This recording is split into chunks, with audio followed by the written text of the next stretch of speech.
மகளிர் பாதுகாப்பில் முதலமைச்சர் செல்வி ஜெயலலிதா தலைமையிலான தமிழக அரசு மிகச் சிறந்து விளங்குவதாகவும் இதற்காக தமிழக அரசை பாராட்டுவதாகவும் நாடாளுமன்றத்தில் மத்திய அமைச்சர் தெரிவித்தார்.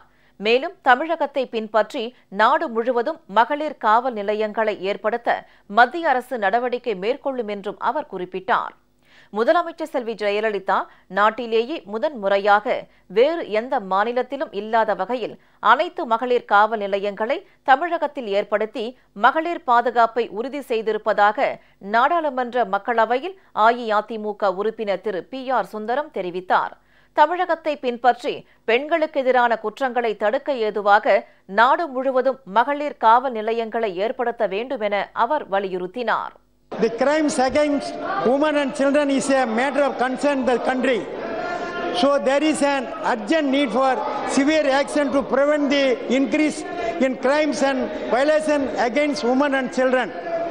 To curtail the situation, our Honorable Chief Minister Puratchi Thalaivi Amma has been implementing various schemes like Cradle Baby Scheme, Women Police Station in all taluks of Tamil Nadu, mainly to protect women.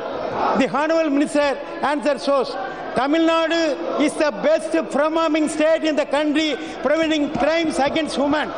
So I would like to ask the Honorable Minister whether the Ministry of Women and Child Development has instructed all over the state governments to create a separate wing of women police in all states, especially in metros.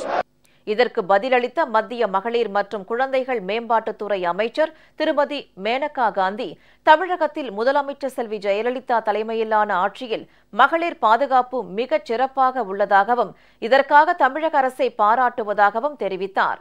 மேலும் தமிழகத்தை பின்பற்றி நாடு முழுவதும் மகளிர் காவல் நிலையங்களை ஏற்படுத்த மத்திய அரசு நடவடிக்கை மேற்கொள்ளும் என்றும் அவர் குறிப்பிட்டார்.